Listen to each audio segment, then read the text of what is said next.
Good morning, everybody. Well, since I was last with you on Thursday evening, the entirely predictable has happened. You know, when Donald Trump tweets the missiles are coming, I thought, yeah, he probably means it. And we had the cabinet meeting that took place on Friday. And, of course, there was no real news came out of that cabinet meeting. So I kind of thought, yeah, it's going to happen. Well, it has happened. About 120 missiles fired into Syria at a variety of sites, many said to be chemical weapons factories, others were military installations. Let's listen to what Theresa May had to say the morning after. When the Cabinet met on Thursday, we considered the advice of the Attorney-General, the National Security Advisor and the Chief of the Defence Staff. And we were updated on the latest assessment and intelligence picture. And based on this advice, we agreed that it was both right and legal to take military action. So the government's confident that legally it could do this without the United Nations. Of course, that doesn't work because Russia would simply veto it. And, you know, she believes that she's done absolutely the right thing. And it's interesting. If you look through the Sunday papers this morning, you find a lot of them are very supportive. But one or two ask the question, why was this done without first seeking parliamentary approval? That question is being asked today. Let's listen to hear what Jeremy Corbyn had to say. Parliament should be consulted, Parliament should be allowed to take a view on this, but instead the strikes were launched. She claims there is a legal basis for it. I've asked her in a letter to publish in full the legal basis and justification for it. So, Jeremy Corbyn asking legal questions, Jeremy Corbyn saying Parliament should have been consulted, but what we're not seeing virtually anywhere this morning is any outright opposition to what happened, you know, overnight, Friday into Saturday. I find that very, very interesting. I have a hunch, I have a feeling that public opinion is going to be very different to that we're getting from the newspapers, our television screens and our radio airwaves. I think there are quite a lot of people out there concerned about what we're perhaps once again getting ourselves into. That's my thought on it. But let's go. Let's ask Kate Hoey, Labour MP for Vauxhall. And she's had a history of being against these kind of airstrikes. Kate, good morning. Good morning, Nigel. So how do you feel about this one, Kate? Was it the right thing to do? Well, what I really genuinely would have liked, I sat last week expecting Parliament to be called back, because I think there's no doubt about it when there's a parliamentary debate on this that people do genuinely listen. You know, we have this thing about Parliament is shown at its best, but I remember so vividly when we had the debate on the Iraq War, and I went into that debate really not quite sure what I was going to do. And during that debate, I became more and more clear that I was going to oppose because of what I'd heard. And I just wish that the Prime Minister had taken that opportunity to call us back and have a proper debate, because then she would have been given a kind of mandate. If there'd been a vote, it probably would have gone through. And I think it would have given her a kind of feeling that the country would have known then that there was a general discussion on this and that we had gone that way. But having said that, you know, I think we also saw such, you know, some of the Trump texts over the last week or so really looked like it was going to be a huge assault. And I think why people probably have been perhaps more silent than you would have expected is because what we did see was definitely a very targeted, basically on 3 bases that we were told there were chemical weapons. Even the Russians and the Syrians have admitted that there was only, I think, 3 people injured. So it hasn't been that appalling bombing that we saw that went on in you know, previous assaults. Having said that, and then I'll stop. You know, I do think that the worry for me is, where does this lead? You know, is this now just going to lead to Assad feeling that he has to show that he's still in charge and he still can do what he wants? Perhaps another attack of some kind, which will be said to have used chemical weapons. Where are we then? Russia is not going to sit back. I mean, Kate, clearly what's happening here, I mean, you know, Trump's press spokesman said we're locked and loaded, which means if there's another use of chemical weapons, even if we, I mean, it seems to me, even if we can't prove that it's Assad that did it, and I do, you know, I do note that the New York Times themselves said that ISIS had used chemical weapons 52 times during that civil war. Oh, there's no doubt about it that some of the rebel groups have had access to certainly chlorine and some of the other chemical weapons that definitely have been used. And I think, again, that is the problem, that we could have waited until the Organisation for the Prevention of Chemical Weapons went in. I mean, it's ironic that they actually did this strike the day before they were coming in. And it seems like after 7 years of appalling killings and dreadful things happening in Syria, that suddenly there's this huge rush to do this when... Well, clearly Donald Trump had decided he was going to do something. Yeah, yes, but that's why it makes the Prime Minister look as if she is in just simply waiting for Donald Trump. I mean, as Jeremy Corbyn said, because if she had said to Donald Trump, I'm sorry, on the whole we want to support you, but we need to call back our Parliament and have a debate and a discussion on this. And she just didn't do that. They could have done it. They could have easily done it. Yeah, they could have called Parliament for Friday. That wouldn't have been difficult. And I remember, in fact, during the Falklands, Parliament actually met on Saturday. That's right. I wasn't an MP then, but I remember that. And then, of course, we were called back. We've been called back various times. And the Speaker is very keen always to call people back. Yeah. So I'm sure it would have happened if someone had asked. If they'd wanted it to. No, absolutely. Yeah. Absolutely. I mean, Trump says they're locked and loaded. The British government have made it clear. So, I mean, it looks like this is not just a one-off attack. They're making it clear any more use of chemical weapons will lead to more attacks. I mean, do you think we're actually going to achieve... I mean, will we achieve anything through what happened the other night? Well, the problem is Syria is full of minority sects, religious extremists, rebel groups, and has been for a very, very long time. It is a civil war that's going on, but it's not even a civil war where there are two sides. It's a civil war with all sorts of different factions with different aims. And Assad is an appalling dictator, or whatever you'd like to call him. But the reality is that even if he was to go tomorrow, we have no idea who would take over and whether they would be any better. And I think the only way we will get this settled, and it is always a sort of cliche that everybody uses, but it's true, is by some kind of political settlement. And that can only happen if we get the United States and Russia to actually sit down and try and sort something out. And I don't understand why, given that Trump was willing to go and meet the North Korean leader, why he just doesn't, wouldn't it be amazing if he just suddenly got on a plane and went to Moscow? Well, they were talking about this. I mean, yes. 2 weeks ago, he did say, I'm going to have a summit with Putin. And, I do know Trump a little bit. My guess is that he will try and have that meeting at some point in time. And I agree with you. It would be a very, very good and sensible thing to do. But when I listen to the language coming out from Boris Johnson, Theresa May, and elements of the US administration, it seems to me they still want Assad to go. They still, effectively, they want regime change, but they're not going to fight for it because that would bring us into conflict with the Russians. I mean, do you think it would be better if Assad went?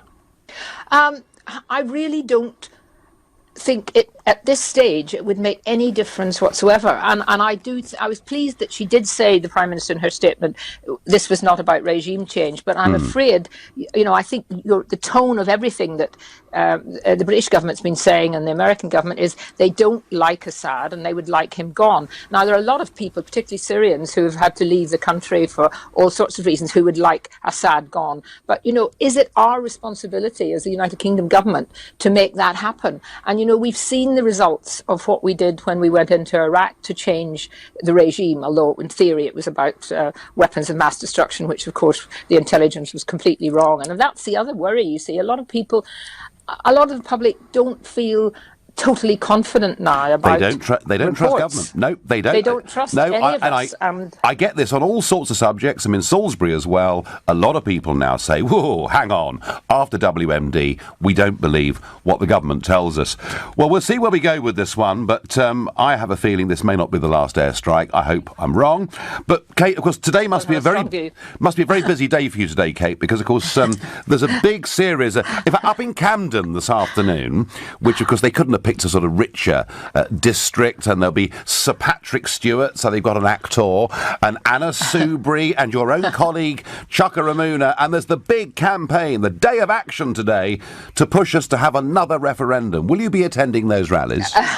No, I certainly won't. And I mean, they had a big day of action, I think, across the country yesterday, but I didn't see many people involved in it. I think this is a last gasp kind of an attempt by the those who just cannot bear the fact that the British people actually didn't do what they thought they would. In other words, they voted to leave. And I think we just have to, those of us who are on the leave side, and many, many people all over the country who voted Remain but who just want to get on with it now, I think we just have to sort of almost watch them with a bit of a laugh and say, look, this is just ridiculous. This is not going to happen. And we have to get on with it. And I just hope our governments, really get some muscle and gets into these negotiations and stands up for the country and doesn't feel that they've got to go along with everything the EU says, because we voted to leave, we've got to leave, and we've got to have a great future if we can get out as quickly as possible. I was worried. I was worried a few months ago. I could see how well organised the Remain side were becoming. I think perhaps the key factor now is when Jeremy Corbyn sacked Owen Smith and then Sir Keir Starmer very much came in behind Corbyn and said, there's not going to be a second referendum, we are leaving. That made it pretty clear to me that whatever the deal is, Labour effectively are going to support us leaving on March the 29th next year. Does that feel right to you as a Labour MP? Yes, I think it will. And even though many of my parliamentary colleagues were strong Remainers, there are a lot of them who don't say very much. There's always a small number who say a lot, but there's a lot of them who don't say very much, who know that they actually have to go along with whatever deal we can get, the best deal possible. And also, of course, Jeremy Corbyn himself, who I've always will stick up for on the issue of the EU, because he has been an opponent all his life Absolutely. of the neoliberal kind of corrupt almost way that the EU has worked. And I feel confident that he will not, in the end, let down those Labour voters across the country who voted to leave. And there's lots of them. There's about 4.5 million, by my calculations, who voted Brexit and then voted for Corbyn in the election. I think you're absolutely right to say that. Kate, thanks very much indeed for joining us on this Sunday morning. Thank you. Well, that was Kate Hervey, Labour MP for Vauxhall. In a minute, I'm going to tell you exactly what I think about these airstrikes in Syria. I do not go with the consensus view that we see from our leading politicians and from our newspaper editorial columns this morning. I take a rather stronger position. But for now, you're listening to the Sunday edition of the Nigel Farage Show, exclusively on LBC. Over the last few days, we've heard all the same voices. Yes, the same voices that supported the war in Iraq, the same voices that supported the war in Libya, the same voices who in 2013 wanted us to arm the rebels against Assad. Good job we didn't listen to them, otherwise we'd have finished up giving guns and money effectively to ISIS. But all the same people arguing again and again and again for military intervention. We're told it'll be okay. This is not about regime change. The Prime Minister made that clear. But if there are any more uses of chemical weapons, we will do it again. And given that we know the opposition to Assad have chemical weapons, seems to me we've given something of a hostage to fortune. The idea that because it's a surgical strike, it'll work and it'll be no problem and teach him a lesson, how does that work? Because last April, Trump on his own did send in nearly 60 cruise missiles, and a year later we're doing the same thing again. So we and the French have backed the Americans on this, and there are many, many people in America who are Trump supporters, who really have a bit of a conflict over this. One of the main reasons Trump got elected was to be against Hillary's continued military intervention. So I know that Trump supporters are very, very split. But to believe the press this morning, you would think the country overwhelmingly believes it was right to launch these strikes, but maybe there should have been a parliamentary debate on Friday. Well, with or without a parliamentary debate, even if the House of Commons had approved it, as indeed it did with the invasion of Libya and the bombing of Libya, even if they had, my view is we shouldn't be getting involved. And when Theresa May tells us in her speech that we're doing this in our national interest, oh, pull the other one. This is not in our national interest at all. If you believe it'll stop a further use of chemical weapons, then at least you have moral grounds for doing it. Don't try and pretend to me this is in our national interest. It isn't. And my guess, folks, is there are going to be a lot of you out there who agree with my point of view. Hey, challenge me. Tell me I'm completely off beam by calling 0345 6060 973. Tweet and tell me how wrong I've got it on 84850. On text on 84850. Tweet using the hashtag Farage and LBC at LBC. And as ever, of course, you can watch us on Facebook and comment there 2. And our first caller is Barry, who is a first-time caller from Norwich in Norfolk. Good morning, Barry. Good morning, Nigel. How are you? I am well, but I have to be honest, Barry, I have said that the usual suspects always support military intervention, and they would say, actually, I'm one of the usual suspects who's always very cautious about the use of military intervention. But, are you convinced by the Prime Minister's arguments on this? Nigel, I just put my head in my hands. Yeah, I couldn't believe it. This country in America have been at war with someone since 1991, with the first Gulf War. And it's just turned on and on and on. I don't believe a word this government says. I don't believe a word of it. Yeah, I don't see how firing missiles into Syria is going to help the Syrian people. I don't see how it's not in my national interest for them to do that.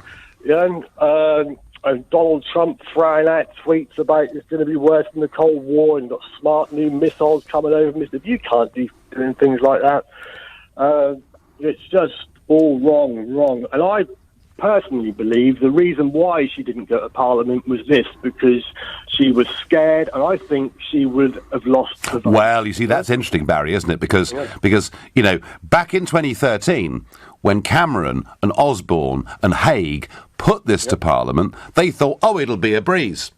But there were many of us on the outside campaigning hard in the constituencies, and there was a big rebellion. Miliband also changed, having equivocated, decided to come out against, and there were lots and lots of Tory rebels. And I do wonder, Barry, whether you're right, whether they feared they might lose a parliamentary debate. But, Barry, let me put to you the Boris Johnson argument on this. Boris says that this is a big moral question, that since the First World War, chemical weapons have not been used, and that unless we're firm on this, the use of chemical weapons in future conflicts could become normalised. Well, yeah, but we have no. It's the same with Salisbury. We have no concrete proof that the president of Syria fired give the authority, like in Russia. Do you know what I mean? Do you know what I mean? We don't. We go round. Do you know what I mean? I get the whole chemical weapons thing. I get it. Yeah, right. Yeah. But you can't just go off hook like that and just start. Well, it's interesting you say that, Barry. It's interesting you say that, because on Salisbury, Boris has said again and again, it's a slam dunk. They did it. The Russians did it. No question. Have a listen, Barry, to what Boris has written in today's Sunday Telegraph. He says, a significant body of information, including intelligence, suggests the Assad regime was behind the chemical attack that killed about 75 people. And the reason they say this is that a helicopter was in the vicinity at the time, and the other side don't have helicopters. They're doing this, actually, on pretty flimsy evidence. Do you know, if someone got arrested on that evidence and went to court, the court would sling it out due to lack of evidence. Yes, they would. Yes, they would. Sure, yeah, this wouldn't be allowed. I mean, Boris Johnson, he's a foreign secretary. He got that other one that looks like he should be in junior school as a defence secretary. And we got to read. He's the one that said Russia should shut up and go away, wasn't he? You can't. I wasn't sure his voice had broken, actually, Barry, when I heard that. I lived through the 80s, right, with the Cold War. Yep. I was a teenager. And I was, and it was not a very nice place to be. And I'm a Trump supporter. I like him, I get him. But the other day, when he was saying what he was saying, he actually did worry me. Yep. Yeah, right. I thought, you know what? Because,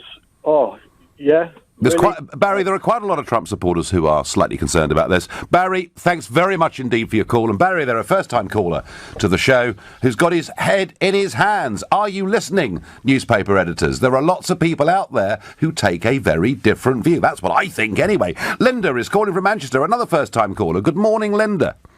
Good morning, Nigel. How are you? I am okay. So, what do you make of the positions of Theresa May, Jeremy Corbyn, Donald Trump? What do you think? Well, my opinion is that the only person that can actually have the knowledge, the experience, the parliamentary experience and the world experience to deal with this, to actually converse with Russia and President Putin to be, I like, don't like the man, but he has a very tough job, and I think he's the only person to be there, and so is Jeremy Corbyn. Jeremy Corbyn? Jeremy Corbyn would be the best person to speak to Vladimir Putin and all the regimes that are working at the moment. I'll tell you what, Linda, I'm going to take issue with you on one point. You talked about world experience. Jeremy Corbyn has very little experience of the world at all. I mean, he has never really... He's never really been out there and worked in the real world. He's been in Parliament for 35 years. But the young people like him. And yes. And he has managed to do to the party what my late MP, my friend, our family friend and late MP, Sir Joel Kaufman,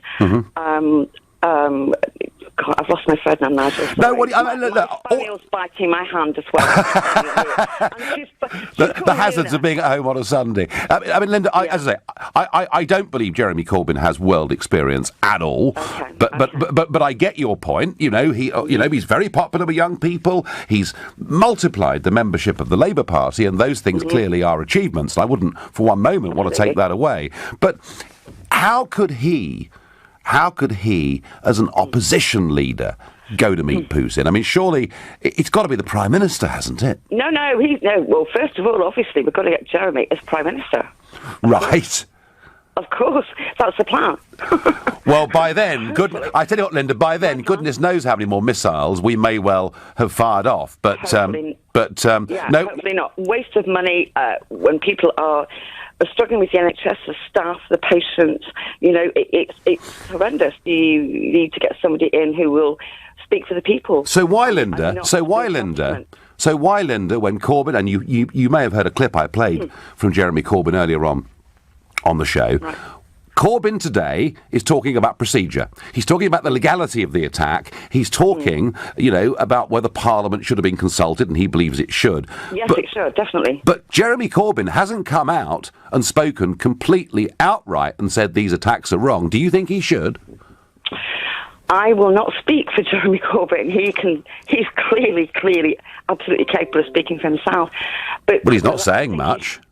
Well, maybe he's keeping his powder dry, I think, and he knows what he thinks and what he's about to Linda, what would you like him to say? Oh, no, I'm not going to go down. All right, OK, Linda, thanks for the call. Linda, a real Corbyn loyalist there, and your messages coming in. I totally agree with Theresa May's decisive action. Let's not forget, Russia has already carried out a chemical attack on UK soil, says Liz in Ruislip. And there was that linkage being made yesterday morning by Theresa May in her press conference. Sally says, what's the point of having UN red lines if you are not prepared to stand by them and take action? We tried talking, and Russia said no. You are completely wrong. Mari says, very wrong not to give MPs the chance to vote, as it's what Parliament is about. Yes, Mari, you could argue that, but equally you could say, why would you have a debate that warned your enemy, in inverted commas, of what you were about to do? Mind you could say, Trump had already done that, hadn't he, by saying the missiles are coming. Having, during his campaign, said that Obama was dumb to say what he would do before he did it. And I do begin to think, maybe there are a lot of people around the president from what Eisenhower 60 years ago called the military-industrial complex. He's obviously listening a lot to those people, or Trump actually believes morally he had no choice seeing those pictures of children. You're listening to the Sunday edition of the Nigel Farage Show. Well, I take the view that our track record on military intervention over the course of the last 15 years has been abysmal. The reasons we were given for going into Iraq have eroded public trust in government and in the whole democratic process. We have got rid of Arab nationalist dictators, albeit ones who were secular, and we've made the whole region destabilised. We've opened up the door for ISIS. We have got this wrong in the past. And you know something? Whether we like Assad or not, I'm sure we don't. The fact is, if he was to be removed, if we continued with these strikes because there were more use of chemical weapons, I think we would actually, given that he's just almost beaten ISIS militarily, give them a fresh lease of life. So I don't know. Apart from a short-term objective, I don't know what the bigger plan or the bigger game is here, but I'm listening to those same voices who I believe have been wrong on virtually everything else. And Tony says to me via text, he says, hi Nigel, what happens when the rebels use chemical weapons again? Do we bomb Assad also? Well, this is the point, Tony. If I was part of that beleaguered rebel group who we know have chemical weapons, I'd make sure there was another chemical attack as quickly as there possibly could be, and to make it look like it was the Assad regime that did it, because then we've given the hostage to fortune already. The Americans say they're locked and loaded, and Theresa May says that we will strike again. So, my other problem with this is the reasons we are given for doing things. This is what Theresa May said yesterday morning. I have taken this decision because I believe it is the right thing to do. I believe it is in our national interest. Really? Well, please give us a call. Anybody from Number 10's press department, please give us a call and tell us how it is in our national interest to get involved in this Syrian conflict. I don't buy it. I don't believe it. Perhaps any of you, please tell me why I'm wrong. 0345 6060 973. And I say these things to you this morning, looking, as I say, at the newspaper editorials, and whilst one or two question whether Parliament should have been asked, virtually everybody this morning seems to think that the government have done the right thing. I don't. Tell me I am wrong. Linda on Facebook says, don't agree with the bombing. Look at the other countries we've meddled in. This will be no different. Just makes matters worse. Roger says, isn't it shocking that we no longer trust our own government and the things they tell us? Shocking. Yes, Roger. And I think Tony Blair has an awful lot to answer for with his weapons of mass destruction warning. Ray, I agree with Nigel. It is definitely not in the nation's interests. Ray, it's this national interest point that I think, why did Theresa May choose to use that line, to emphasise it the way that she did yesterday morning? I just don't buy it. Tina says, we should never go to war on supposition. Why do we keep acting before the investigations are complete and answers given? Asif is calling from Battersea. Good morning, Asif.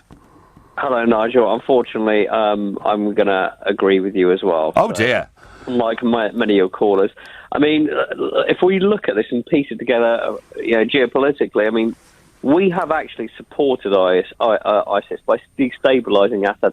Now, the Americans, the British, the French, and the Israelis have been dropping bombs and basically on Assad positions, for God knows how long, and therefore basically supporting ISIS, because ISIS always seem to flow against the countries that basically we are trying to destabilise. So, for instance, you never see ISIS trying to attack Israel, the UAE, or basically Saudi Arabia. They're always attacking the very countries that we want to destabilise, and the neocons in the United States government that have basically wanted to destabilise and been talking about destabilising for the last 20 years. Plus, I mean, if you look at the weapons drops, the funding, Hillary Clinton has gone on record saying we potentially have funded ISIS through the Free Syrian Army. I mean, and all the big weapons drops. Yeah, and that's exactly, Asif, exactly what Cameron's government wanted to do in 2013, and thank goodness they were beaten by a vote in Parliament. I mean, the thing is, there's even a WikiLeaks cable saying that we're doing it through Saudi. I mean, you've got to, if you look and piece together WMB sexing up a dossier, I mean, unfortunately, and this is a real shame because we have got some very good military men, but the only military men we are hearing from are the ones who are worried about their next cushy number in Whitehall, or, the ones who want to become politicians, or the next defence attaché in Whitehall. It's these career... well, you'll be very pleased, Asif. You'll be very pleased to hear that a bit later on in the show, at about 11:30, I'm going to have the former First Sea Lord Admiral West is going to come onto this programme, and he actually is starting to ask some very real questions. Asif, I thank you very much for your thoughts and your call. You see, folks, I'm looking for callers tell me, Theresa May's got this absolutely right. Tell me it's in our national interests. Tell me that every single newspaper virtually today, has got it right. Tell me they're all right. Tell me that I've got this completely and utterly wrong. And yet I see a huge gulf between what is being said and thought in London by most of the political class and by a huge amount of the liberal mainstream media and how ordinary folk out there in the country feel. I've got a very strong hunch about this. Terry from Worthing says Parliament wasn't sitting and Donald wasn't going to wait. But Terry, the point Kate made was that Parliament could have been recalled for an emergency debate on Friday. I made the point that on the 3rd of April 1982, Parliament sat on a Saturday to discuss the Falklands War. How do I remember that? Because it was my 18th birthday. It wasn't that difficult to forget. But, you know, if they'd really wanted Parliament to sit, it could have done so. Rex in Upton says, as usual, Mrs May has made the wrong call and Corbyn the right one. She's acting against her parliamentary remit. Well, legally, you know, she has executive power. And let's just think about this. If the country actually was directly under threat, I mean, you know, if we knew there were bomber planes headed for Britain, you know, and we had 35 minutes notice, clearly Parliament couldn't be recalled. And of course, we would want our government to have the ability to act in that situation. And I don't think anybody would disagree with that. But I think the argument for Parliament having a say is that, in fact, we weren't under direct threat ourselves at all. In fact, the even stronger argument is that nothing in our national interest was being threatened at all, which is maybe why she made that argument yesterday morning, that it was in our national interest. I don't really care, myself, you know, whether Parliament had a vote on this or not. I just don't think we're doing the right thing.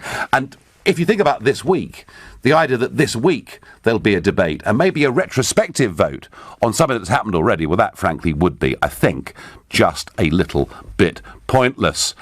Chris says, I'm glad someone has the courage to stand up and do what is right. I don't know which side you're referring to, Chris, but hey.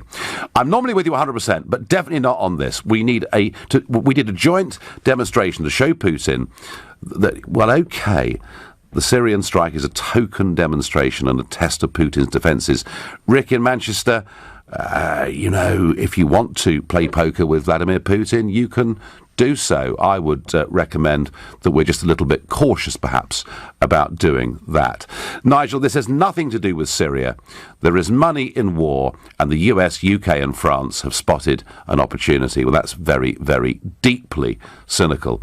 Everyone said it was going to be World War III when Trump challenged North Korea. Now they are meeting at the table. Agreed. Please do not confuse Trump with Bush and Blair. Trump keeps all the options open. Trump's believed in peace through strength. Yeah, OK. Look, I've been a big supporter of Trump's foreign policy, huge supporter of what he's done with Saudi Arabia, saying to them, you know, reform, change, and we will start doing business with you in a big way, and reform is happening. What he's done with North Korea, when everybody else tried to brush it under the carpet, was great. I'm just not sure on this that the president has actually got this right, but it may well be. It may well be he does have the next couple of moves on the chessboard planned, and none of us know it.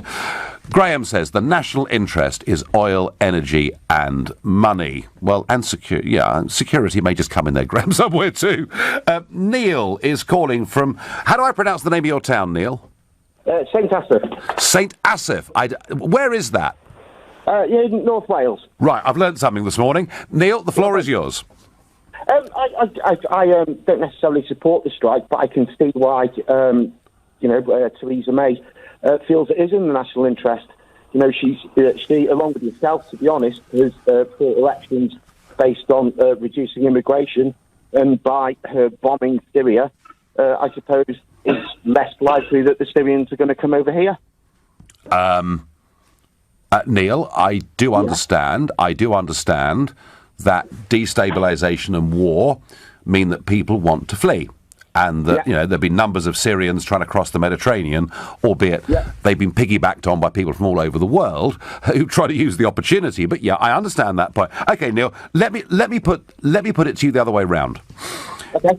If we go on sending missiles because there are seen to be more chemical attacks, and if the effect of what we do, albeit I will admit this was smaller scale than I'd feared, but if the effect of all of this was that Assad actually got removed, that we finished up with regime change, I put it to you, Neil, that if ISIS started to return in strength to that area, bringing with them their sheer barbarism, that actually the numbers of people fleeing Syria would increase, not decrease, as a result of what we'd done. Oh, no, to be honest, Nigel, I totally agree with you. I was being sarcastic with my original point. Oh, sorry. I missed it. Yeah, gosh, I must get out more, Neil, mustn't I?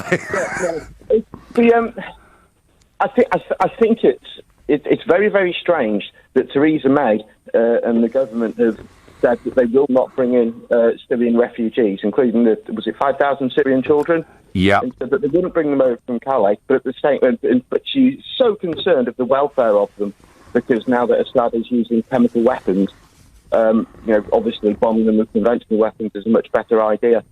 So it's that aspect of it. I don't think the children of Syria actually really care which way they're killed. I think that they just want the whole thing to stop. So is it better to leave Assad and the Russians, to drive ISIS out of Syria, and to say leave well alone? Is it better to... Sorry. Is it better to leave Assad and the Russians, to drive ISIS out, and to leave things well alone? Assad and the Russians should be driving ISIS out, perhaps the United Nations should be considering doing a joint effort in removing ISIS from all countries. I tell you what, Neil, if the United Nations came up with a resolution like that, I would think that great big building on 2nd Avenue, which interestingly has the lights on all night in every single office, I would then think it might be worth the money. Great suggestion, Neil. I thank you. You're listening to the Sunday edition of the Nigel Farage Show.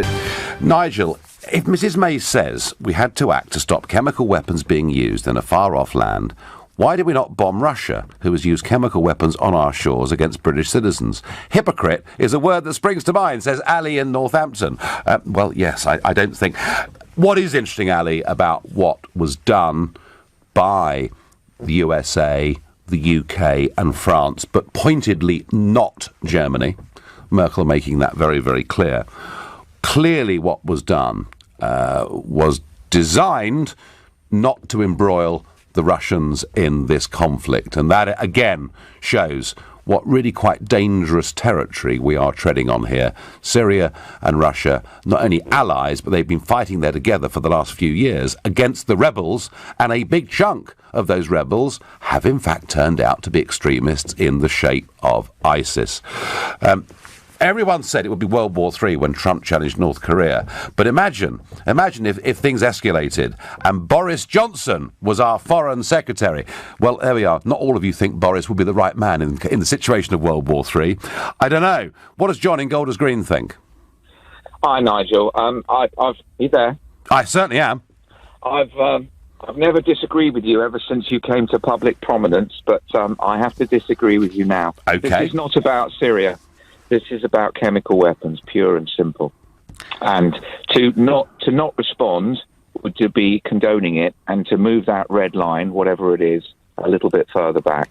And I would like to feel that our response would have been the same had it been in any other country that had been proved to be using chemical weapons. I would just like to address the previous text you wrote before I came on, which is why we're not responding to Russia in the same way. Clearly, we bombed 3 chemical weapons sites of importance in Syria. Russia, I guess one wouldn't know where to start, and would be an entirely different situation. However, we do have to respond to Russia, and we have responded to Russia. I don't think our response has gone anywhere far enough. I think FIFA on Monday morning should walk in and announce that the whole World Cup is being relocated. Not us, not us boycotting it, but FIFA should simply announce that the World Cup is relocating. It would be very simple to do. We could host it, Germany could host it, France could host it. We've got all the infrastructure, and that would send a much more powerful message to the Russians than any individual country. Yes, I mean, if you wanted real international disapproval of Mr. Putin, that would be a very effective way of doing it. Of course, the World Cup being a massive showcase for Putin and Russia, all of which made me wonder why you'd want to knock out a spy who defected to the other side 12 years ago and was living in retirement in a small close in Salisbury, but Nigel, that and risk all of that anymore. And risk all of that anymore because this late. Forget about that. Let's assume they had nothing to do with it, and there have been all kinds of theories about that, which I've been listening to for the last 6 weeks.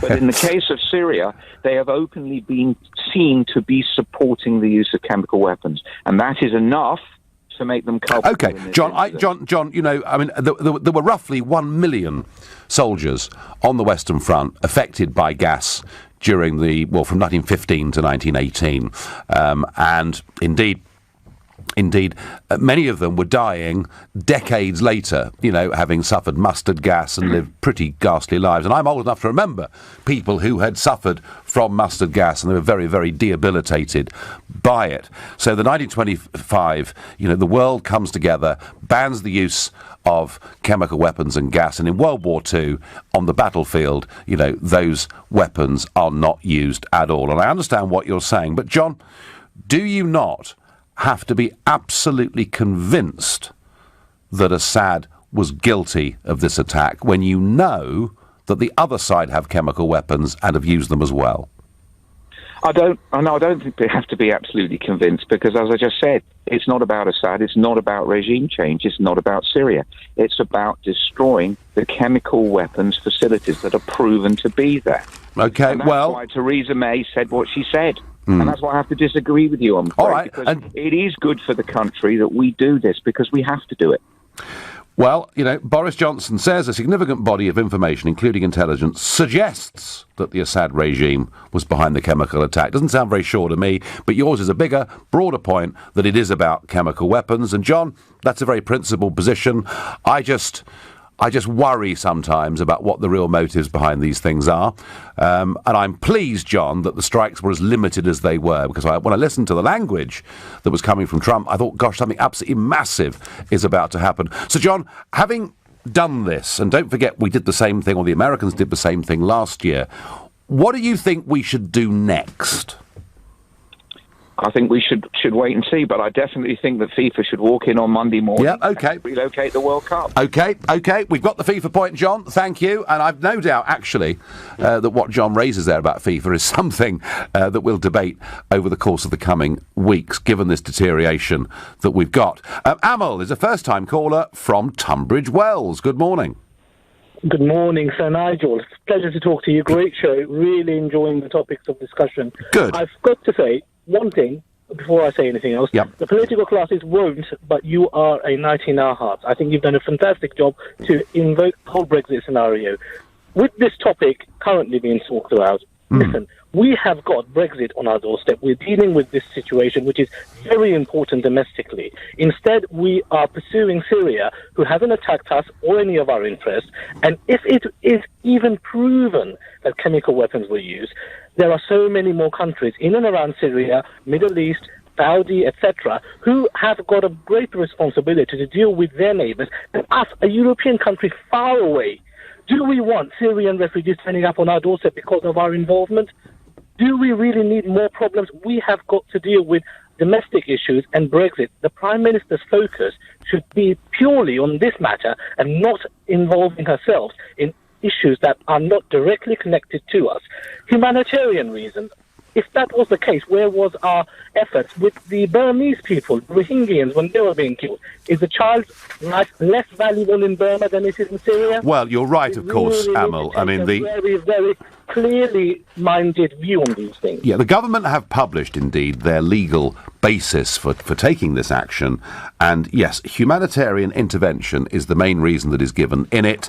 But as you say, we are quite selective, are we not, about where we decide to intervene for humanitarian reasons. And well, let me ask you the other question that my last caller felt very strongly about, John, that you know, chemical weapons, the use of chemical weapons is abominable, and we ought to do our best to stop them from ever being used again. Absolutely agree, but so many abominable things are taking place around the world. Can we afford to get involved in every one of them? No. If we get involved in every one, that's one thing. But selectively getting involved when it is not in our domestic interest, really? Is that what we need to focus on now? Theresa May, I am a grassroots Tory supporter. Yep. Theresa May became PM through default, and she was initially considered to be the best of a bad bunch, but truly she's made complete hash of things. She should have brought you in and said, right, all of you who wanted out should now get the best deal for UK Limited. Instead, we've got Boris going around causing complete mayhem. We need to get Jacob Rees-Mogg in charge of this country and get this country. Well, Amal, as a grassroots Tory member, you will have a say on that at some point in time.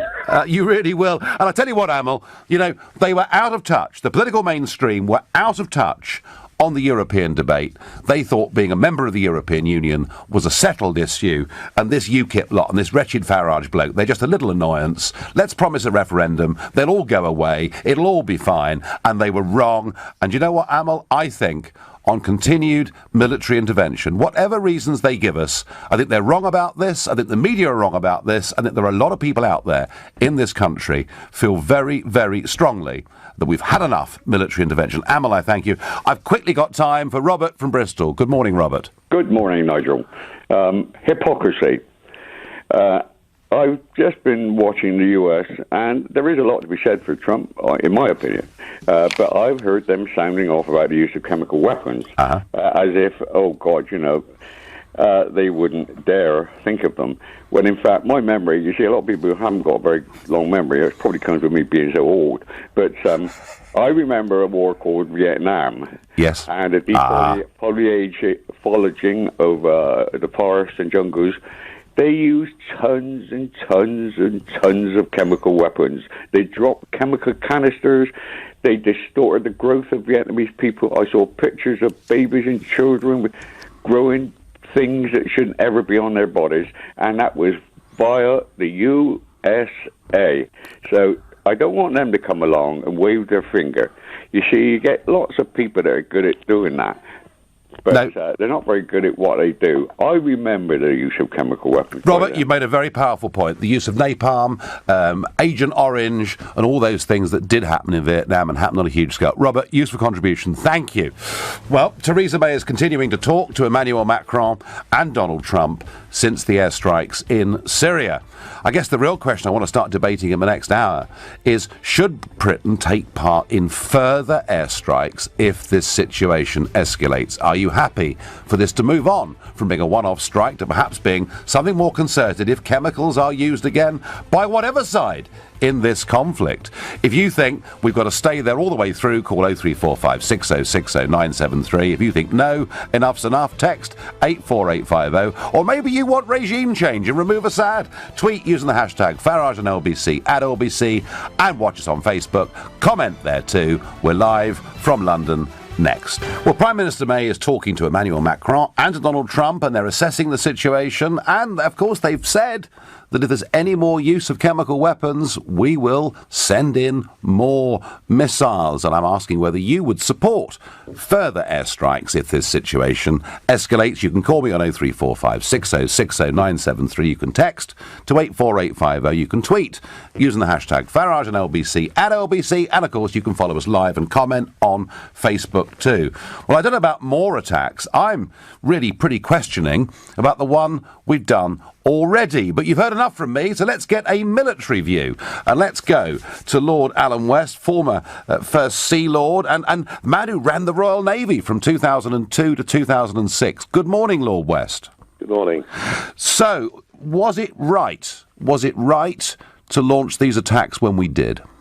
I think assuming that the intelligence was unequivocal that Assad had actually used chemical weapons, I think it made sense to join the coalition to do a slap across his wrists to say, look, we're not any longer in a global, as a part of the global village, to put up with someone breaking this law that we all signed up to about use of chemical weapons. So I think the answer is yes, but I'm glad that it was a slap across the wrist and it hasn't become part of a much larger campaign, because there are some people who quite clearly would like us to do regime change, and we should not get involved in the civil war there. No, and of course we have taken part in regime change in Iraq and indeed in Libya with some quite severe consequences. But you say if we're unequivocally clear. I mean, I just want to quote to you, Lord West, Boris Johnson, who's writing today in the Sunday Telegraph, and he says, a significant body of information, including intelligence, suggests that the Assad regime was behind the chemical attack at Douma that killed 75 people. Suggests. That's not particularly strong, is it? Well, that's partly my worry, and I think historically there's no doubt that I think there's very little doubt that Assad has used chemical in the past. Yes. But on this occasion, I mean, speaking as a military man, I cannot see any military logic in him and his forces using chemical attack in an area that they were just about to take over anyway, because they'd effectively won the battle in that part of Syria. And so what on earth was the logic militarily in doing it, knowing that it would probably bring some form of retribution? Whereas if I'd been one of the very unpleasant groups that are opposing Assad, it would be hugely in my interest to try and pretend there'd been a chemical attack because of the fact that it might destabilize the regime. And that is what really worries me, and why I hope that, and I accept if the Prime Minister says she has got that proof, then I jolly well hope she has got it, because on that basis, yes, the attack, but if it's not that sure, I think we need to be extremely careful. And, of course, knowing that ISIS and some of those rebel groups not only have chemical weapons, but have used them themselves during this civil war, the incentive now for them to have another usage of chemical weapons and say it comes from Assad, knowing that America's locked and loaded. I mean, we could be in something of a trap here, couldn't we? Well, I think it's certainly a risk which we have to be very, we would have to be very, very aware of. And although I believe that if there is proof, it's right that we did that slap on the wrist, which is larger than the last one we gave, and hopefully he will get the message if he did do that. It's not going to make this civil war any shorter, and I'm afraid what the poor, benighted people of Syria need is an end to the civil war. It now looks as though that can come because Assad will win. He's not there yet, but it looks as though he's winning, and he is a loathsome man, but the people who oppose him are maniacs and loathsome as well. And, you know, there are no good guys in this. Everyone's bloody horrible, and civil wars are merciless, bloody and nasty, and we need to stop the fighting. Yes. And then we need to work on diplomacy things. And I think our policy as a government since 2012 has been poor. It was no good ignoring Assad and pretending he didn't exist. We should have actually still kept links to him, even though we don't like him, because he is a fact of, he's a fact of life on the ground. And if he were suddenly deposed and his regime went, there would be 6 million Christians and Alawites who would either be killed or displaced. I mean, there are no good people in this war. No, I agree with that. And it was why I found it incredible that William Hague and David Cameron were trying so hard in 2013 to get us to arm the rebels. But Parliament, of course, did reject that. Lord West, I want to say thank you very much indeed for joining us on this Sunday morning. Now, if I'd said what Lord Wester Spithead had just said, you would say I was a ranting conspiracy theorist. But I was kind of teasing in the first hour a bit about this.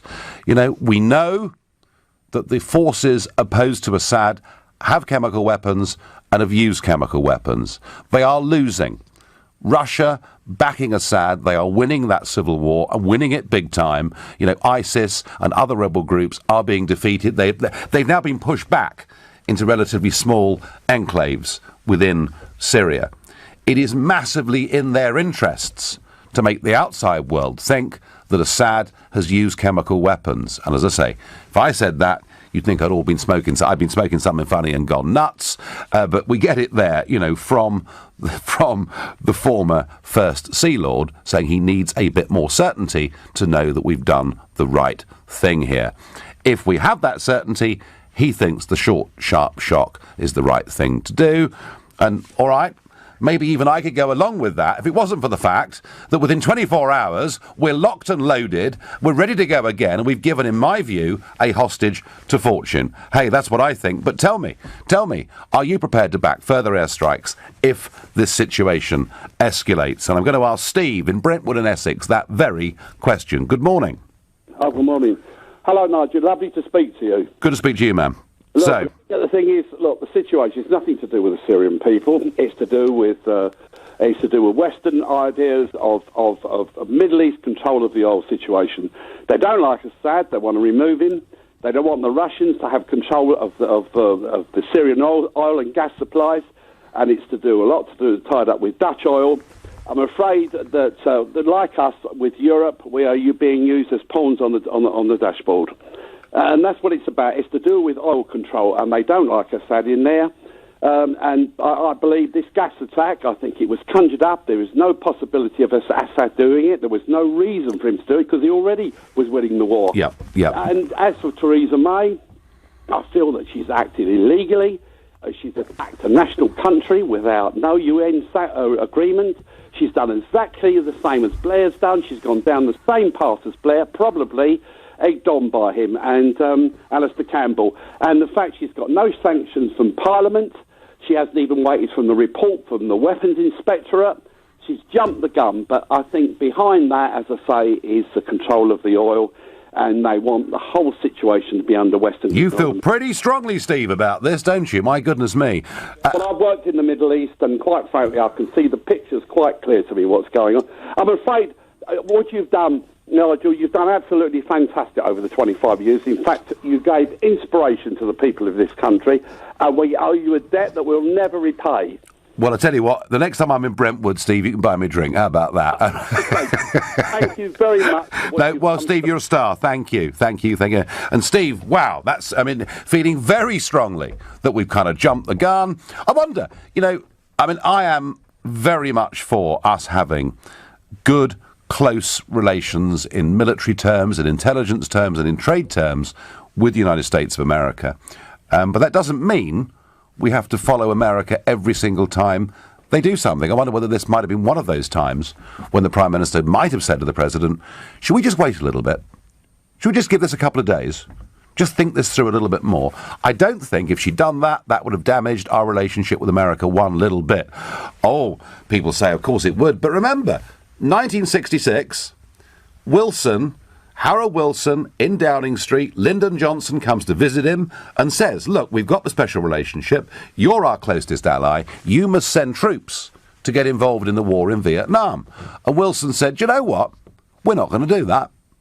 And within 15 years, we had the Thatcher-Reagan relationship when arguably America and Britain were closer than they've been at any single point since the American Revolutionary Wars and their own independence. So just sometimes in a relationship saying, nope, we're not going to do that, doesn't do it terminal damage. Actually, it might just make the other side think, I wonder whether they've got a point. I wonder whether Mrs. May did try to reason with Donald Trump. Did try to say, have we really thought this through? I don't have much confidence that she did. Perhaps I'm wrong. Talib says on Facebook, the USA and the UK rushed the bombs down on the Syrians' heads just a day before. This is a really important point Talib is making here. Just a day before the independent inspectors were due to arrive to ascertain if there was a chemical attack in Douma and who's responsible. Talib, you're absolutely right. The OPCW were due to go in there the next day, but we weren't prepared to wait. We had to crack on and do it before they arrived and destroy, perhaps, many of the places that they could have gone to inspect after they'd been and seen the site of this attack. They could then have done their best to go and look at these supposed, maybe they are, chemical weapons factories, but we didn't do that. We didn't wait. Militarily, there was absolutely no reason for these strikes to take place on Friday night. None whatsoever. Why the rush? Talib, very, very important point. James is calling from Beaconsfield. Good morning, James. Good morning, Nigel. Nice to speak to you. Good to speak to you. So what do you think? Okay, imagine you and I are neighbours and I'm a bit of a git. Right. And you and I have a set-to one evening. Mm-hmm. The next morning you come out and your car's been scraped all over and your tyres are slashed. Uh-huh. Who are you going to take the baseball bat to? I'm going to come round to you, James, and bash you, aren't I? Is that right? Absolutely. Even if you're not guilty? Well, it's more likely that I am guilty. It's just you can't prove it. And sometimes you just cannot prove things, fully. Now, we've done the airstrikes, great. If we need to do what we need to do is explain to Assad and explain to Putin, you cannot get away with this behaviour. If you do, we will take you out of power by whatever means are necessary. OK, James, well, first things first, I wouldn't bash you, I'd try and talk reason to you. But can you imagine, James, if we decided, right, what has happened here is so bad that those attacks on Friday night are just a preliminary of a much bigger series of strikes. Actually, the time has come, and British governments have said it before, the time has come to get rid of Assad. I tell you what my fear is, James. Those distressing pictures that you see of dead and distressed children, if you remove Assad, you will see those pictures multiplied manyfold. And I think we've really, James, got to be careful here. We may not like Assad, but as Lord Wester Spithead said a moment ago, both sides are pretty bloody horrible in this civil war, and I quote. And I think, James, if we were to move on for regime change, I think we would cause more human suffering and misery than if we left alone. There are things which are unpalatable and things which we find very hard to swallow. That I agree with. But you've got to look at the long term. We have got a decision to make. We either get really heavily involved in this and stop it dead, or become neutral like Ireland and other countries. Okay. But we've got to say it either comes to an end and we will do whatever, however unpalatable, nasty or whatever. Let me ask you one other question. Quickly, James, How much chemical weapons are currently in the UK by foreign adversaries? I'm sorry. I wouldn't know that, would I? No, you cannot prove a negative. You can only prove a positive. So at the moment, we don't know how much chemical weapons is in the UK. More importantly... No, we don't know. And this is a real important thing. We don't know how unstable those chemicals are. And secondly, and more importantly, the countries who make the weapons, if there was an earthquake, God forbid, or some natural disaster which can release the chemicals into the air. Well, yeah, and, you know, I mean, natural disasters always happen. James, I've got to move on. I thank you. I wouldn't want to be your neighbour necessarily. You're listening to the Sunday edition of the Nigel Farage Show. Are we prepared for further airstrikes in Syria if this situation escalates and continues to get worse? I'm pretty sceptical in every way about the first one we've been involved in, but, you know, having read my newspapers this morning, it would appear that everybody agrees the government did the right thing. It's just a question about whether there should have been a parliamentary debate. No. There are lots of people out there who really are worried about this, and I know there is a big principle about the use of chemical weapons, but as Lord Wester Spithead said, surely first we have to prove that it was Assad that actually used them. And by the way, while we talk about this, down near the House of Commons, right at this moment, there is a gathering of some really important people. Anna Soubry and Chuka Ramuna, and maybe Nick Clegg's down there, I don't know. But they're gathering ahead of a rally they're going to have this afternoon up in Camden, North London. And it's a variety of groups that have come together. And it includes Open Britain, the European Movement, Scientists for the EU, Healthier In, etc., etc. And they're demanding a vote, another referendum, effectively. Gina Miller, of course, will be there as well. I do notice, when I look at these groups, that some of them have been funded by the European Commission, some of them have been funded by George Soros, and I don't know about this being a people's referendum. It looks very much like an establishment, as Kate Hoey said earlier, who simply can't accept the result. I think they're going nowhere with this now. I think Jeremy Corbyn has really decided that Labour will not be pushing for a second referendum, and I think that's that. I think the ship has sailed. That's my view. But let's get back to, are we prepared to get involved in further military escalation in Syria? I'm going to ask Jess in Enfield that very question. Good morning. No, something gone wrong there. I tried to get Jess in Enfield. Didn't work. Let's move on then, and let's try George from Croydon. George, good morning. Good morning, Nigel. That little thing just made me forget what the question was. But I'm one who, like yourself, does not want to see any more military action.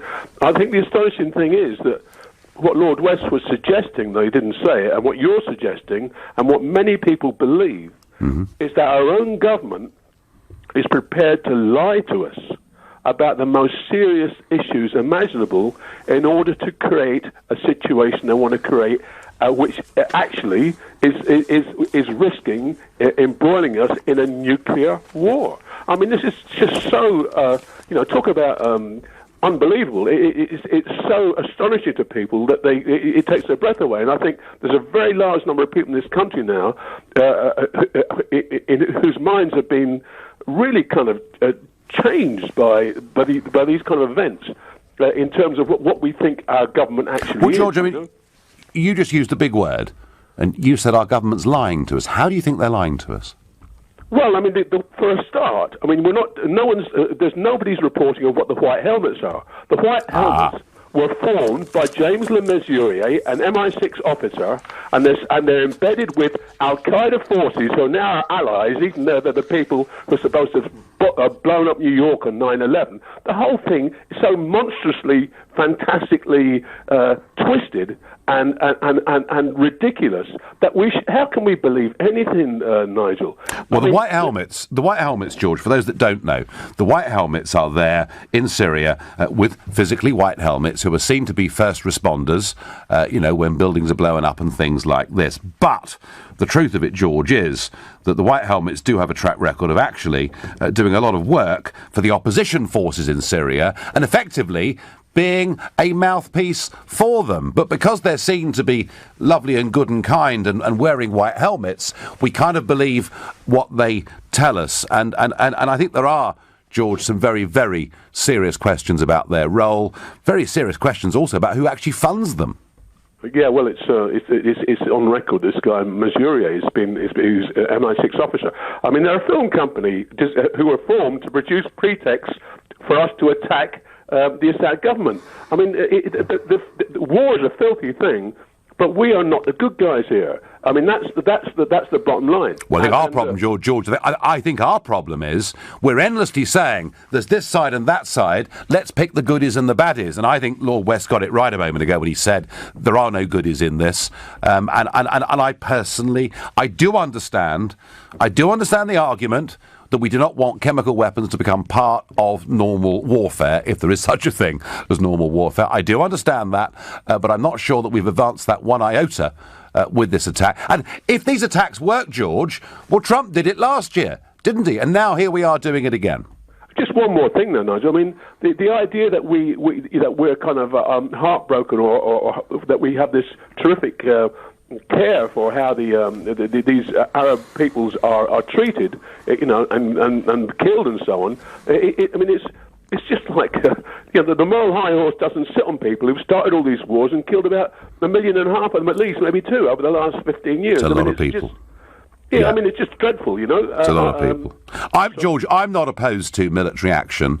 I think there are times when you absolutely need to use military action, but I've been very opposed to the recent military interventions, which have been done very often on very, very spurious arguments, and designed that regime change, getting rid of the Arab nationalist dictators, without, it seemed to me, ever a plan as to what was to come later. No strategy. And I feel with this... I mean, do you know, 10 days ago, Trump was saying he wanted to pull all American influences out of Syria, and now here we are, 10 days later, launching missile strikes. And, George, my feeling is that without strategy in these things, you get blown around by short-term events. Can I say the Russian role here, Nigel? Just one last thing. Yeah. The reason Russia are even in Syria is because they worked out, in my view, they worked out some years ago that once they started jailing these oligarchs, that they were a target of the West as well for regime change, and they've gone into Syria to prevent these crazy Al-Qaeda people overthrowing Assad, because the next place they would be sent would be into the Muslim areas of Russia to destabilize and overthrow him. That's why he's there. It's self-defense. It's not adventurous. No, George, thank you for your call, and particularly thank you for raising this issue about the white helmets. And I've been deeply suspicious of what their role has been there for some considerable time, and I want to know who funds them. I wonder whether it's the same kind of people who are funding the protests looking for a second referendum today. I think it probably is. Now, Jess from Enfield, we tried once, we're going to try again. Good morning. Good morning, Nigel. Can you hear me now? Yeah, gotcha. Right, the floor is yours. Sorry about that. That's right. Okay, so just a few things I want to say. I'm actually married to a Syrian woman, a Christian Syrian. Yep. All my family in law are Syrian. I've been to Syria a few times. I was actually there in the New Year. When I was there for the New Year, it was dangerous times in Damascus. They was being attacked daily with mortar shells and rockets from the terrorists in eastern Goa. Yep. and they've just started to win. A lot of the area has been taken back for reconciliation rather than military action, which is good. Yes. Now everyone there is terrified.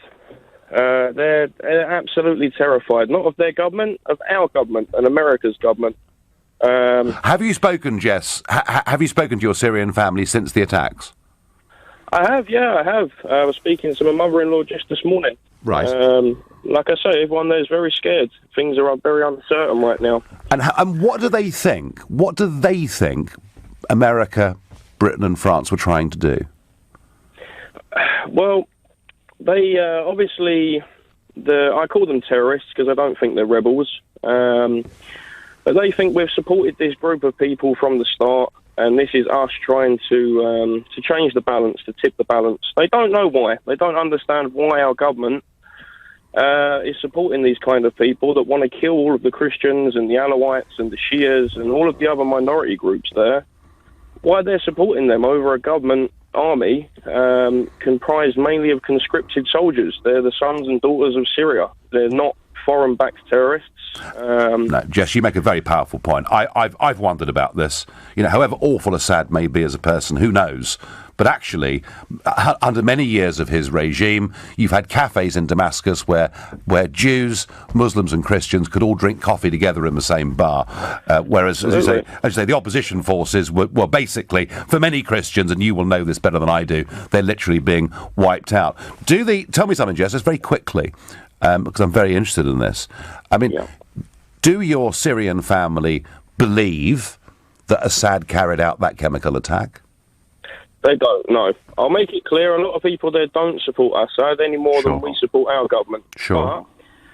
But they don't believe that they would do this. You've got to bear in mind, a lot of the soldiers in the Syrian army, when this happened a few years ago and the areas got separated, a lot of these guys were split up from their families because they was in places like Aleppo and Homs fighting. So as they're taking back these areas, a lot of them are being reunited with their sisters and their mothers and people like that. Or would they drop chemical weapons on their people that are their own families, their neighbours? So if Assad didn't do it, Jess, who did?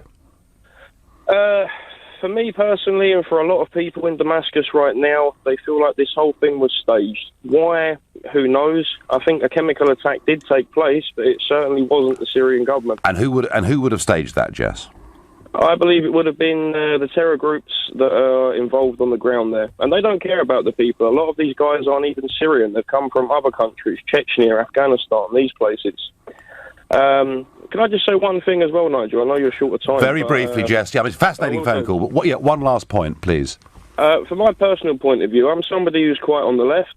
I want to know, where is the left on this? Where's the million people that marched against the war in Iraq? Where are you all? Mobilise, come out. Well, I think they're out there, Jess, and they're looking for leadership. And from Jeremy Corbyn this morning, they've got precious little of that, because he is getting involved, frankly, in detail. He's getting involved in legality and procedure. He hasn't outright condemned what's going on. Jess, phone call of the morning. Thank you very much indeed. So, should we intervene more in the Syrian situation if things deteriorate, or do we need to be? Now, I'm personally very cautious about what we've done already, and I'm fascinated as this debate is going on, and particularly with the contribution that we had from Lord Admiral West, that there are an increasing number of you beginning to say, did Assad really do this, given that he's on the verge of winning this war? Now, I told you, very important people were meeting down in Westminster, and this is the big campaign, the People's Vote, they're calling it, but really, let's be honest, they just want to rerun the referendum because they don't like the result. So let's go to LBC reporter Matthew Thompson. Good morning, Matthew. Good morning, Nigel. How are you? I'm fine. So tell us where you are and what's going on. Well, as I'm here at the launch of a new cross-party campaign for a People's Vote. It's happening in Smith Square now. We've just been moved around the corner from College Green, just a stone's throw from Westminster. And it's attended by about 24, I would have thought, students from a couple of student groups. One called Our Future, Our Choice, and one called For Our Future's Sake. And they're both student-led groups, which essentially are seeking a democratic way of overturning the Brexit vote. And I spoke to a couple of them a few moments ago and got their thoughts on why they're here. Basically, I've come along because I think that the Brexit deal is going to really screw over a lot of young people throughout the United Kingdom. I'm personally from Northern Ireland. Northern Ireland voted Remain, and we're not being listened to at all in the negotiations. I don't feel like any of what's been discussed in Parliament will actually affect my family and my sister's kids. I'm especially worried about them growing up in a world post-Brexit. So I think that we should get a vote on that final deal to basically have our voices heard. The Prime Minister has promised that there will be a meaningful vote in Parliament on the final deal. Is that not enough? I don't think so, because I basically don't trust Parliament to make decisions on this because the Labour Party has not come out with any kind of strong line on Remain or Leave or what they think on Brexit, and I say that as a Labour Party member. I don't think that there is any political party specifically that is giving us the voice of the young people, so that's why we're here. We're actually here to influence that and make sure that whenever that does happen, our voices are heard. In your own words, tell me why you're here. We're here because we have a situation where most MPs think that this deal is going to hurt the country. We have a situation where most people who voted for Brexit believe that this deal leaves us a less sovereign country. We have a situation where the other half of the country never wanted this anyway. And so if nobody's going to be happy with the outcome, why shouldn't the people get a say? Why shouldn't the people be able to say, we wanted more sovereignty, we wanted a better NHS, what you're going to provide is the exact opposite, and we, the people, demand a people's vote on the final deal. A people's vote on the final deal, of which the outcome is what? What is the choice? What are you asking people to vote on? In or out? Or the yes or no? The choice has to be where they actually get to look at the deal line by line. That's the difference. It's a hell of a lot more democratic if the people actually get to see what they're signing onto, rather than a vote in the dark, which is what happened before. But if they don't like the deal, what then? Well, if they don't like the deal, the only answer that any responsible parliament can put before the people is to remain in the European Union. And there you heard, really, Nigel, the crux of the argument here. I mean, critics... I'm struggling with that. Surely, if we don't like the deal, we just leave anywhere. I mean, you could argue that all round the houses, Matthew, couldn't you? Well, precisely, and I think critics of this people's vote notion, which I don't think it's too much to assume you might be one, Nigel, would note that it's a sort of interesting use of the language of Brexit, this people's vote, to effectively, when I speak to these people, subvert the referendum. That's what these people want to do. Now, the politicians who are fronting this campaign, that's the likes of Anna Soubry and Chuka Umunna, they're much tetchier when it comes to that. They aren't talking about rerunning the Brexit referendum, but they haven't really answered the big question, which is then what are we asking? Are we asking in or out? Are we asking go back and negotiate a better deal, which seems unlikely, or is it a simple, to borrow a phrase, no deal is better than a bad deal, and we crash out? And that is the essential question, which I don't think is quite yet answered, and I will endeavour to find that out as I spend the rest of the day following these guys around, and hopefully speak to Chuka Umunna or Anna Soubry or one of the other leaders of this campaign. Please do tell them, Matthew, that the referendum was the referendum. It wasn't supposed to be the best of three, because what happened... I mean, this could be an endless process otherwise, couldn't it?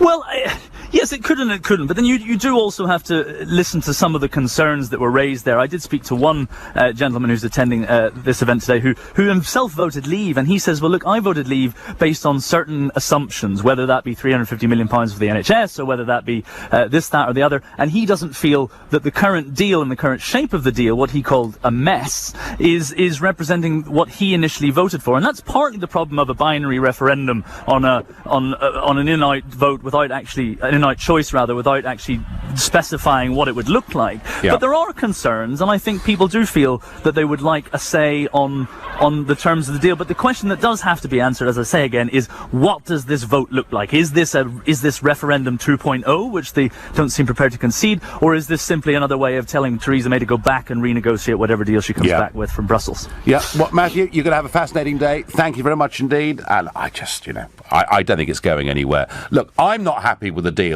the government's negotiating. I'd have done it very differently. But you know what?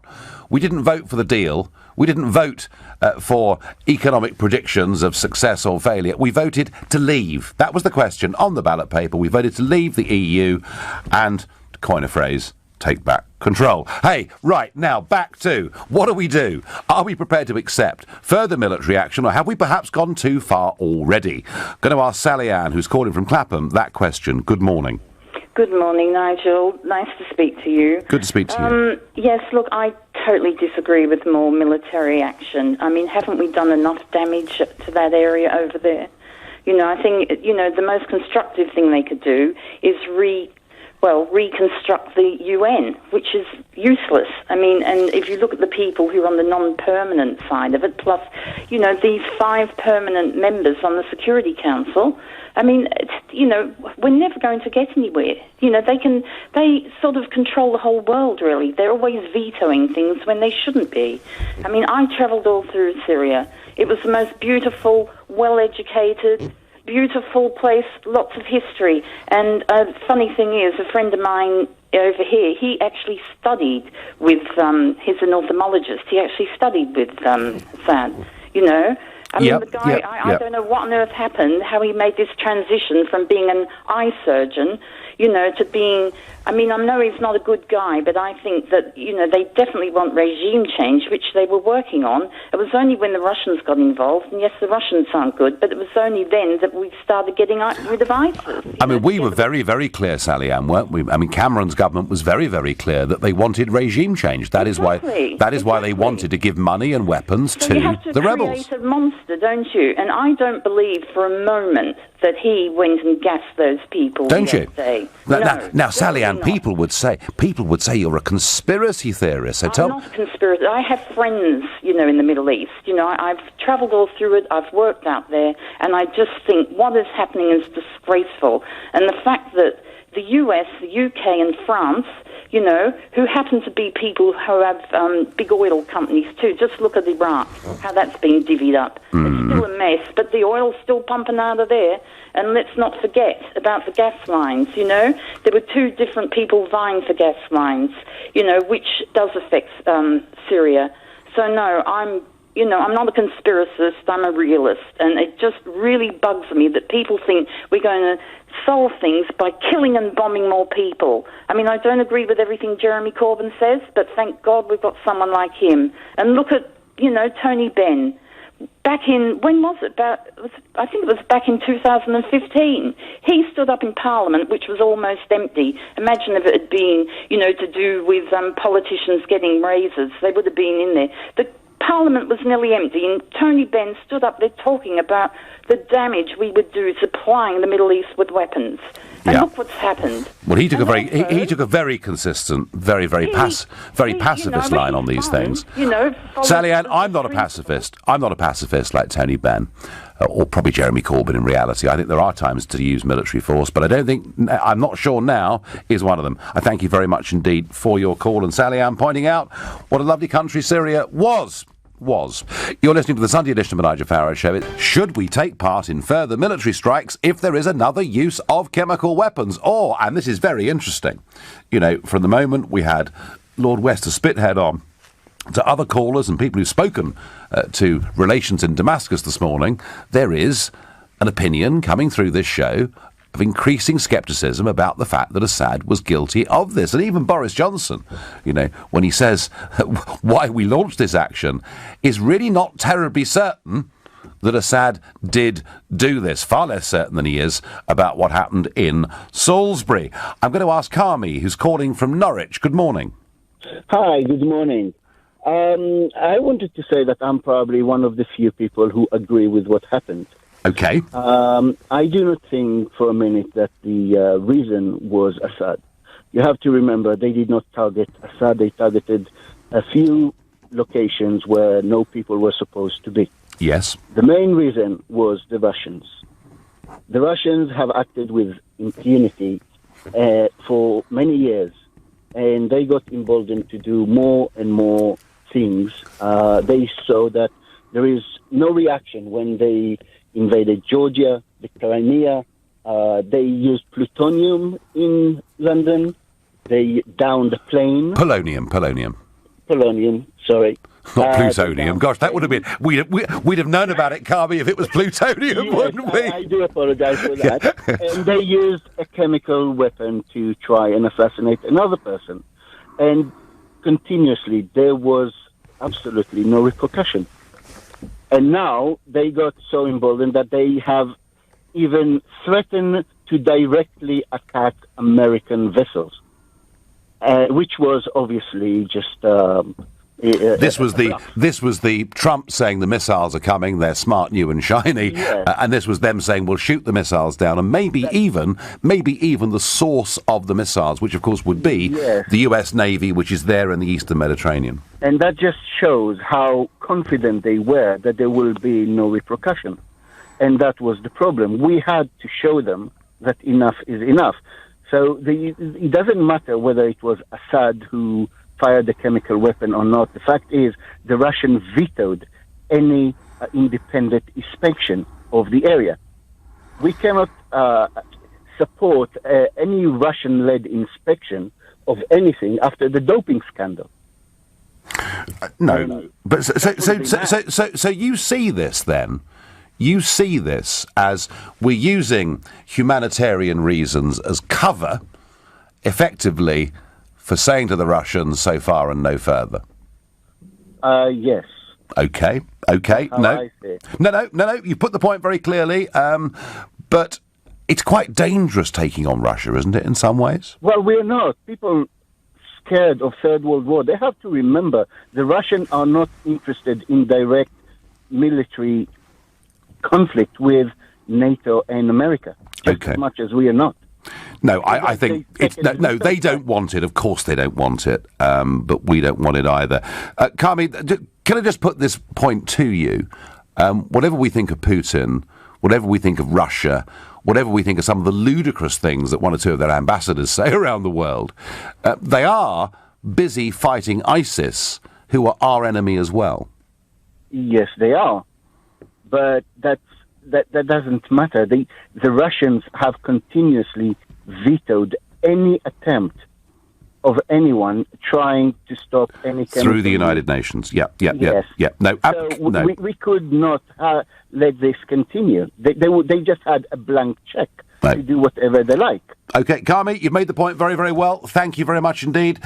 On Twitter, I used to listen to Nigel Farage and agree often with what he said. These days, he sounds even crazier than Jeremy Corbyn. Thank you for that on Twitter. Look, it's not me putting out wild conspiracy theories.